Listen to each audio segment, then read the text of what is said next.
Hello hi అండి. Welcome back to another mini vlog. అందరు ఎలా ఉన్నారు, బాగున్నారా? మేమైతే చాలా చాలా బాగున్నాము.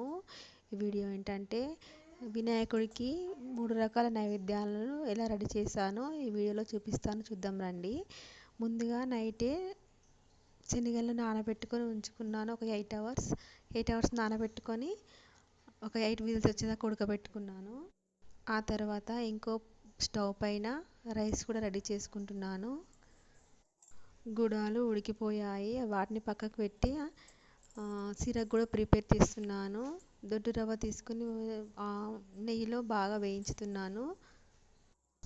ఆలోపు రైస్ కూడా ఆల్మోస్ట్ అయిపోయింది. తర్వాత రైస్కి పోపు పెట్టేశాను. సిర కూడా రెడీ అయిపోయింది. గుడాలకి కూడా పోపు పెట్టేశాను. ఇవన్నీ రెడీ చేసుకుని నేను మా పిల్లలు కూడా రెడీ అయ్యి మా అపార్ట్మెంట్లో కింద వినాయకుడు పెట్టారు, అక్కడికి తీసుకొని వెళ్ళాను. అలాగే వీడియో నచ్చితే ప్లీజ్ ఒక లైక్ ఇవ్వండి. ఇంట్లో పూజ కంప్లీట్ చేసుకొని అక్కడికి కూడా వెళ్ళి పూజ కంప్లీట్ చేశాను.